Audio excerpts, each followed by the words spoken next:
Hello everyone, welcome to career job information. तो आज आपसे इस वीडियो में जो जानकारी में जॉब्स के बारे में शेयर करने वाला हूँ वो है DFCCIL के अंडर, यानी कि मिनिस्ट्री ऑफ रेलवे के अंडर जो आता है उसके अंडर कुछ वैकेंसी निकली है फॉर डिफरेंट पोस्ट, जिसमें आपको कुछ टेक्निकल पोस्ट के लिए मिलेंगे, कुछ नॉन टेक्निकल के लिए भी यहाँ पे वैकेंसीज है, जैसे आपको यहाँ पे नजर आ रहा है for civil, electrical, SNT, operations, HR&IT, या फिर फाइनेंस, या फिर मैकेनिकल। बहुत सारे अलग अलग यहाँ पे वैकेंसीज आपको यहाँ पे नजर आएंगे। इसी के बारे में आज आपसे मैं पूरी जानकारी शेयर करने वाला हूँ। सिलेक्शन प्रोसीजर, कितनी वैकेंसी है, इसेंशियल क्वालिफिकेशन क्या रहेगा, स्कीम ऑफ एग्जाम कैसा रह सकता है, और आपको अप्लाई करना है तो कहाँ से करना है और कैसे आपको अप्लाई करना है, सारी चीजें शेयर करूंगा। प्लस नोटिफिकेशन का PDF और उसके बाद में ऑनलाइन एप्लीकेशन का लिंक, दोनों भी चीज़ें आपको मैं शेयर कर दूंगा डिस्क्रिप्शन बॉक्स में। पूरा वीडियो देखिए, उसके बाद आप डायरेक्टली जाके वहां से अप्लाई कर सकते हो। सबसे पहले तो ये बता दूं, 500 प्लस वैकेंसीज यहाँ पे जारी की है DFCCIL ने। ओके, हर साल ये मोस्टली आपको रिक्रूटमेंट नजर आएगा जूनियर एग्जीक्यूटिव या फिर एग्जीक्यूटिव पोस्ट के लिए। चलते हैं इसके मेन नोटिफिकेशन की तरफ। सबसे पहले 20 तारीख से यहाँ पे अप्लाई करना ऑलरेडी शुरू हो चुका है। 19 जून तक आप अप्लाई कर सकते हो। उसके बाद में यहाँ पे जो आपका एग्जामिनेशन का डेट है, यानी कि फर्स्ट स्टेज का वो आपका अगस्त के अंदर रह सकता है, सेकंड स्टेज आपका दिसंबर, और आपका जो है सीबैट वो रहेगा आपका मार्च 2024 को। तो ये है आपका एक tentative schedule. Okay, online apply करने के बारे में मैं आपको आगे बात करूंगा। अभी चलते हैं सबसे पहले बाकी चीजों की तरफ, जैसे कि क्वालिफिकेशन एंड पोस्ट। सबसे पहले मैं बात करूंगा एग्जीक्यूटिव के बारे में, जो आपका आता है इस पे स्केल के हिसाब से 30,000 टू 1,20,000 के अंडर। ये इसके लिए आपका क्वालिफिकेशन क्या क्या और कौन से पोस्ट है, सबसे पहले बता दूं। एग्जीक्यूटिव सिविल का पोस्ट है, जिसमें 50 वैकेंसी है। वर्टिकल अगर हम रिजर्वेशन के बारे में बात करेंगे तो उसमें से 24 वैकेंसी ओपन, 5 SC, 3 ST के लिए, OBC के लिए 13, एंड 5 वैकेंसी यहाँ पे लगभग EWS कैटेगरी के लिए नजर आएंगी। यहाँ पे आपका 3 इयर्स डिप्लोमा आपका सिविल से रिलेटेड या फिर उसके कुछ सब ब्रांचेस है, जैसे कि आपका आता है construction technology, transportation, water resource, इसमें अगर आपका हुआ है and if you have 60% marks, आप यहाँ पे एलिजिबल रहोगे।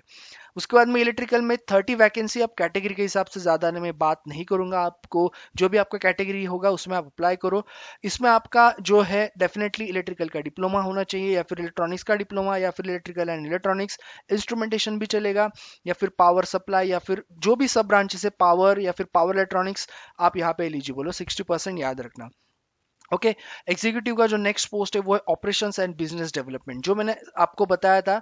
500 अबव वैकेंसी है, जिसमें नॉन टेक्निकल का जो एक सबसे बड़ा पोस्ट निकल के आता है वो है ये वाला पोस्ट, जिसमें आपको ग्रेजुएशन चाहिए, सिर्फ ग्रेजुएशन। एनी कोई इंजीनियरिंग नहीं, कुछ नहीं, आपका एक ग्रेजुएशन होना जरूरी है। ओके, 235 वैकेंसी, जिसमें से 97 ओपन के लिए, 35 SC के लिए, 17 ST के लिए, OBC के लिए 63, एंड 23 EWS के लिए। ये रहा आपका एक वर्टिकल रिजर्वेशन का पैटर्न। अब आते हैं एग्जीक्यूटिव फाइनेंस की तरफ। आपका 3 years bachelor's degree in commerce from recognised university, इसमें आपको 14 वैकेंसीज नजर आएंगी। HR के बारे में बात करेंगे, executive human resources. 3 years bachelor, यानी कि आपका BBA होना चाहिए या फिर BMS होना चाहिए, आप एलिजिबल रहोगे 19 वैकेंसीज के लिए। अब आते हैं एग्जीक्यूटिव IT के लिए, जिसमें आपका 3 इयर्स बैचलर ऑफ, या फिर आपका BCA होना चाहिए, या फिर आपका कंप्यूटर साइंस या फिर IT, इनमें डिप्लोमा होगा, या फिर इलेक्ट्रॉनिक्स एंड कम्युनिकेशन में होगा, आप एलिजिबल हो 6 वैकेंसी के लिए। अब आते हैं जूनियर एग्जीक्यूटिव, जिसका पे स्केल आपको यहाँ पे नजर आएगा।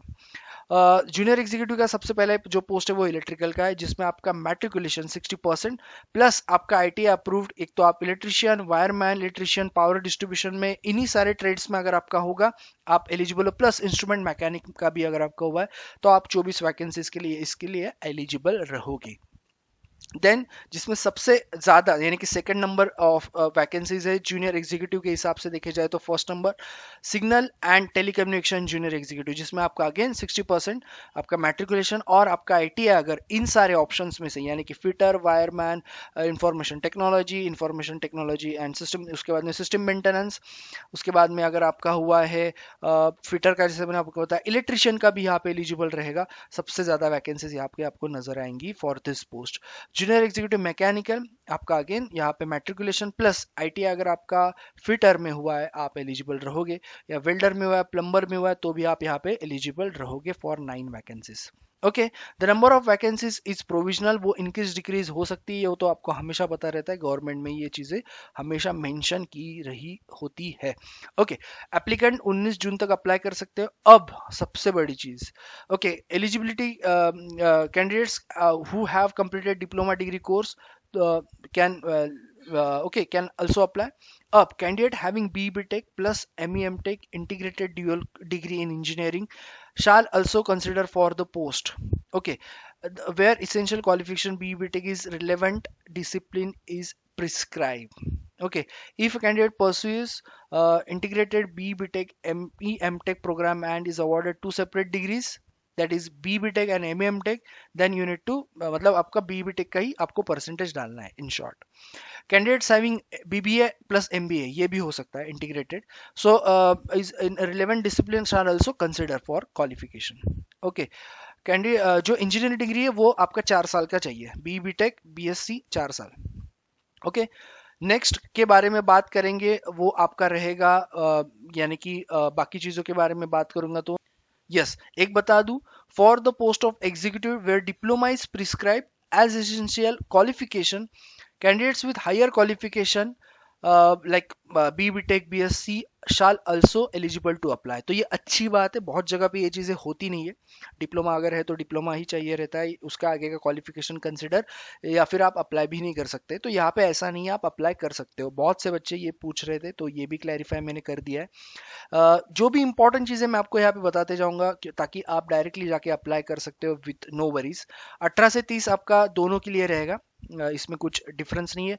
अब इससे SC ST का तो पता ही है, 5 साल 3 साल का, OBC का 10 साल, PWD प्लस आपका कैटेगरी के हिसाब से भी एड ऑन होते रहेगा with vertical reservation. Okay, category का आपका सारे सर्टिफिकेट सारे चीज़ें क्लियर चाहिए तो ही आप कैटेगरी का डालो, अदरवाइज आपका डॉक्यूमेंट वेरिफिकेशन उसके टाइप आपका सब होने के बाद भी प्रॉब्लम आ सकता है। ओके, अब आते हैं आपका जो है place of posting and all that, आपको सारे पर्क्स एंड अलाउंसेस यहाँ पे मिलेंगे ही। DFCCIL का इंडियन रेलवेज के अंडर ही आता है, सो आपको सारी चीज़ें आपकी मिलेगी, ज़्यादा मुझे उसके बारे में बताने की ज़रूरत है नहीं। अब आते हैं सिलेक्शन प्रोसीजर के बारे में बात करते हैं। सो एग्जीक्यूटिव का जो पोस्ट है मैं आपको सबसे पहले बता दूं, सिविल एंड इलेक्ट्रिकल का, उसमें आपका सिर्फ सीबैट नहीं होगा, CBT 1 होगा, CBT 2 होगा, डॉक्यूमेंट वेरिफिकेशन होगा, मेडिकल होगा। सीबैट नहीं होगा, जो कंप्यूटर बेस्ड एप्टीट्यूड टेस्ट है वो आपका नहीं होगा। ऑपरेशंस एंड बिजनेस डेवलपमेंट के बारे में वो होगा, ओके, वहां पे आपको सीबैट देना है। सो सीबैट सिर्फ और सिर्फ ऑपरेशंस एंड बिजनेस डेवलपमेंट वालों को ही देना है, यानी कि उनके सिलेक्शन प्रोसीजर में वो रहेगा, बाकी जगह पे नहीं है। बाकी सब जगह पे सेम है, आपको सारे पोस्ट के लिए सीबैट छोड़ के आपका ये फ्लो रहेगा। ओके, यानी कि आपको सबसे पहले CBT 1 देना है, वो क्वालिफाई करके CBT 2 देना है, then need to go for the verification if you are shortlisted. अब आते हैं scheme of examination. There shall be 2 stage, first stage CBT and 2 stage CBT, जो मैंने आपको ऑलरेडी बताया। Standard of question for both first and second stage will be conformity with the educational, जो भी आपका क्वालिफिकेशन है उसके हिसाब से रहेगा, so don't worry. Negative marking first and second as 1/4 of the marks will be deducted if your answer is wrong। First stage आपका CBT जो मैंने आपको बताया क्वालिफाइंग नेचर है। ओके, क्वालिफाइंग नेचर उसको कहा जाता है, या स्क्रीनिंग नेचर उसको कहा जाता है जिसके मार्क्स आगे जाके कंसिडर नहीं होंगे, लेकिन वो क्वालिफाई करना जरूरी है। The score, normalization score of first stage CBT shall be only considered for the shortlisting candidate for stage 2। जैसे मैंने आपको बात करते करते ही बता दिया था, फर्स्ट आपका हो जाएगा स्क्रीनिंग का, उसके बाद आपको स्टेज 2 के लिए बुलाया जाएगा। अब ये चीज भी है, अगर नंबर ऑफ शीट्स में एग्जाम होता ही है मोस्टली, तो आपको नॉर्मलाइजेशन होगा, जो आपका इक्वी परसेंटाइल फॉर्मूला है। Okay, so the total number of candidates would be shortlisted for the next stage of selection process will be as per given below. So सबसे पहले बता दूं 20 नंबर ऑफ वैकेंसीज यानी कि 20 times of the community wise vacancies of post as per the first stage of CBT.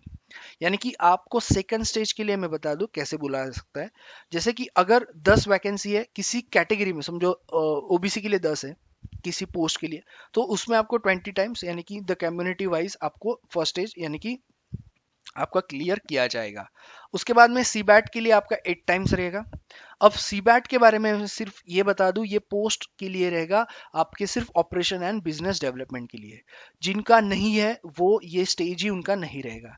Okay, उसके बाद में जो आपका वेरिफिकेशन होगा लास्ट में, डॉक्यूमेंट वेरिफिकेशन और मेडिकल, उसमें आपको equal to number of vacancies ही बुलाया जाएगा मेरिट लिस्ट के हिसाब से। यानी कि आपका स्टेज 2 जब क्लियर हो जाएगा, स्टेज 2 के मार्क्स ही आपके कंसीडर होंगे फाइनल मेरिट लिस्ट के लिए, दैट्स इट। उसमें आपका सीधा नंबर, अगर 10 वैकेंसी है 10 बच्चों का नाम आ जाएगा या 10 बच्चों का रोल नंबर आ जाएगा जो शॉर्ट लिस्टेड है। ओके, तो ये क्लियर। उसके बाद में candidates who are shortlisted for second stage यानी कि सीबीटी या फिर सीबैट, एविल द कम्युनिटी आपका जो भी अगर रिजर्वेशन उसके हिसाब से आपको बुलाया जाएगा। अब आते हैं आपका फर्स्ट स्टेज कैसा होगा। सो फर्स्ट स्टेज जो आपको क्वालिफाइंग है उसमें आपके 100 नंबर क्वेश्चंस होंगे, जिसमें आपको mathematics 30, general awareness 15, general science 15, logical reasoning यानी कि जनरल इंटेलिजेंस जिसको हम कहते हैं वो 30, नॉलेज अबाउट रेलवेज और डीएफसीसीएल इसमें 10। ऐसा आपका ये पेपर रहेगा। अब इसके लिए टाइम आपको मिलेगा 90 मिनट यानी कि 1.5 आवर, 1.5 घंटा आपको यहाँ पे मिलेगा। ये स्क्रीनिंग होगा, ये क्लियर करोगे आपको सेकंड स्टेज में बुलाया जाएगा। सेकंड स्टेज में जैसे मैंने आपको बताया 20 टाइम्स, इसमें आपका 120 एमसीक्यूज होंगे 1 मार्क्स के डेफिनेटली। उसके बाद में आपको यहाँ पे 120 मिनट मिलेंगे बराबर। ओके, ये आपका 1 मार्क्स आपको रहेंगे 120 MCQ, 120 minute, 120 questions 120 minute. Okay, clear. सो सिलेबस आपको नीचे मैं आपको बताऊंगा सेकंड स्टेज के लिए क्या रहेगा, वो भी नीचे दिया हुआ है।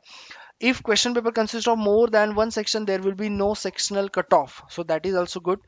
नॉर्मलाइजेशन आपका होगा सीबीटी या फिर सीबैट, जहां पे भी आपका रहेगा वो पे आपको नॉर्मलाइजेशन होगा। कैंडिडेट्स को उसी हिसाब से आगे बुलाया जाएगा। ये मिनिमम क्वालिफाइंग मार्क्स दिए 40%, 30%, 25%, 40% ओपन ईडब्ल्यूएस के लिए है, वही एससी ओबीसी के लिए 30 एंड एसटी के लिए 25। खैर ये कभी होता नहीं है, मैं इसमें बिलीव भी नहीं करता हूँ, क्योंकि ये मिनिमम कट ऑफ कभी लगता नहीं है। आपका कट ऑफ जो है वो number of vacancies, number of merit के या फिर आपके कैंडिडेट्स के हिसाब से ही लगता है। नॉर्मलाइजेशन आपका होगा, टाई होगा तो आपका डेट ऑफ बर्थ पकड़ा जाएगा सबसे पहले, ये चीज़ याद रखना। उसके बाद में आपका अगर वो भी सेम होगा तो अल्फाबेटिकल ऑर्डर के हिसाब से, खैर उतना नहीं हो सकता, एक एक चीज़ कंडीशन हो सकती है वो आपका डेट ऑफ बर्थ। अब आते हैं आपके सीबैट जो मोस्टली बच्चे अप्लाई करने वाले, क्योंकि डेफिनेटली यानी ग्रेजुएट्स जो है वो ज़्यादा है, वैकेंसी भी ज़्यादा है, लेकिन वहाँ पे अप्लाई करने वाले भी उतने ही ज़्यादा है। So qualified marks, the candidates need to secure the T score of 42 marks. यहाँ पे आपके कुछ टेस्ट किए जाएंगे, ओके, जिसको सीबैट कहते हैं, जो आपके एक फॉर्मूला दिया रहता है टी स्कोर का, जिसमें आपको 42 मार्क्स हर टेस्ट में लाने पड़ते हैं। यानी कि जो बैटरीज होती है, टेस्ट बैटरीज, मेरे ख्याल से 5 या 6 टेस्ट बैटरीज होती है, जिसमें आपको हर एक इसमें टी स्कोर आपका 42 मार्क्स लाना है। यानी कि ये आपका टी स्कोर मैं शॉर्टली बता दूं, ये आपका, ये इसके बारे में आगे भी वीडियो बनाऊंगा स्पेसिफिकली, लेकिन एक शॉर्टली बता दूं, ये एक्यूरेसी बेस्ड ज़्यादा डिपेंड रहता है। ओके, निगेटिव मार्किंग सीबैट में कभी भी होता नहीं है, क्योंकि ये सिंपली आपको एक्यूरेसी के ऊपर ही आपका टी स्कोर जो है वो आता है। Final merit list of executive अब कैसा बना जाएगा, वो रहेगा आपका candidates qualifying in CBAT with 70% weightage of marks in the second stage and 30% आपका रहेगा CBAT के लिए। सिंपली 30% आपका CBAT का पकड़ा जाएगा, 70% आपका CBT का। यह आपका रहेगा बिजनेस डेवलपमेंट या operations and business development post के लिए। डॉक्यूमेंट वेरिफिकेशन के बारे में मेरे ख्याल से मुझे कुछ बताने की जरूरत नहीं है, लेकिन हाँ, जिनका कैटेगरी है वो याद रखना, आपके कैटेगरी के सारे कम्युनिटी के सर्टिफिकेट्स आपके पास होने ही चाहिए। मेडिकल एग्जाम आपका होगा। सिटीज कौन सी है, सीबीटी आपका फर्स्ट है जो है, इतने सारे सिटीज में होगा, आगरा, कानपुर, पुणे, बहुत सारी सिटीज है। सारे सिटीज का तो नाम अभी मैं नहीं बताऊंगा, क्योंकि जो इंपॉर्टेंट है वो मैं आपको बता रहा हूँ। तो यह हैदराबाद या कानपुर या बाकी सारे सिटीज आपको यहाँ पे नजर आएंगे। बाकी सारी इंफॉर्मेशन मैं आपको बताऊंगा, ये सारी चीजें तो आपको खैर फॉर्म फिलअप करते टाइम भी पता चल जाएगी। ओके, बात करूंगा नेक्स्ट के लिए, वो है आपका सेकंड स्टेज सीबीटी में हेल्ड एट दिल्ली, कोलकाता, मुंबई, चेन्नई। तो ये 4 सिटीज में आपका सेकंड स्टेज होगा। होप सो आप अपियर करें। 1000 रुपीज़ आपकी फीस रहेगी ओपन, ओबीसी, ईडब्ल्यूएस के लिए। SC ST, ex serviceman, PWD are exempted from the fee. So ये रहा, ऑनलाइन ही भरो फीस, अच्छा रहेगा। ओके, मॉडिफिकेशन एप्लीकेशन कह रहे वो तो बताने की जरूरत नहीं, अगर कुछ होगा तो पूछ लेना मुझसे, आप कमेंट बॉक्स में भी लिख सकते हो।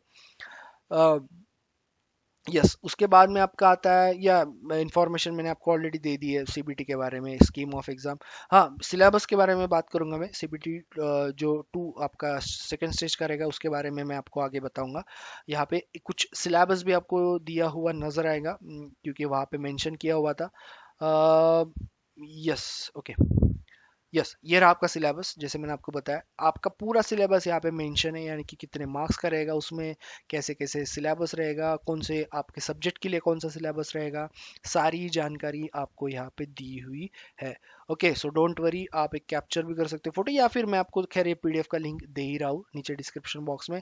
इसलिए मैं बोला था पूरा वीडियो अच्छे से देखिए, आपको सारी चीज़ें पता चल जाएगी। अब आते हैं हाउ टू अप्लाई की तरफ। मैं आपको सबसे पहले ये बता दूं, आपको पीडीएफ का तो लिंक मैंने दे दिया है। ऑनलाइन कहाँ से अप्लाई करोगे? यहाँ से। इसका लिंक भी मैं प्रोवाइड कर दूंगा। आपको क्या करना है, टू रजिस्टर पे यहाँ पे क्लिक हियर पे क्लिक करना है। इसका लिंक मैं आपको दे दूंगा, डोंट वरी। आपको क्या क्या भरना है वो ध्यान से सुनो। जैसे रजिस्टर पे आप क्लिक करोगे, आपको आपका mail ID and phone number, आपका नाम सब लिखना है। वहाँ पे आपके ओटीपी भी जनरेट होगा, वो भी आपको वहाँ पे डालना है। उसके बाद में आपको सारी आपकी डिटेल इंफॉर्मेशन डालनी है, क्वालिफिकेशन या जो भी रहेगा आपका। उसके बाद अगर आप फी एग्जेम्प्टेड है तो ज़रूरी नहीं है, आपको सिर्फ प्रिंट उसका सेव करके रखो। सबमिट करने के बाद if you are not in any category, तो आपको पे करके उसको प्रिंट ये करके सबमिट करना है। उसके बाद उससे पहले मैं आपको एक बता दूं, फोटो, सिग्नेचर, डॉक्यूमेंट्स। ओके, सो ये सारी चीज़ें बहुत ज़रूरी है। आपको क्या क्या चाहिए? फ़ोटो आपको चाहिए 50 से 80 KB तक का। सिग्नेचर आपको चाहिए 50 से 80 KB तक का। सिग्नेचर याद रखना ब्लैक इंक से। लेफ्ट थंब आपका चाहिए 50 से 80 KB का। ये ब्लू और ब्लैक से चलेगा। ओके, सर्टिफिकेट्स आपको 1000 KB तक के चाहिए, यानी कि 1000 KB तक इसका साइज होना चाहिए। Essential qualification all that. तो ये रहा complete information regarding that. Again मैं आपको बता दूं, डॉक्यूमेंट्स आपको कौन से या फिर क्या क्या चीज़ें ज़रूरी है। Photo, sign, left thumb, certificate, सारे, दैट्स इट। ये आपको जरूरी यहाँ पे रहेंगे।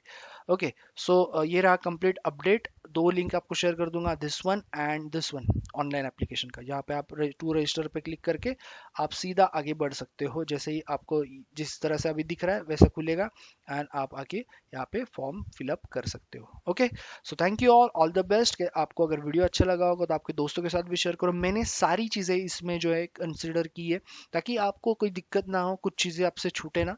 So yes, thank you all the best. Subscribe करना मत भूलना। 2 लिंक शेयर किए, तीसरा टेलीग्राम चैनल भी ज्वाइन कर सकते हो। लाइक करो, शेयर करो, सब्सक्राइब करो, और आपके दोस्तों को भी ये वीडियो ज़्यादा से ज़्यादा शेयर करो। Thank you all.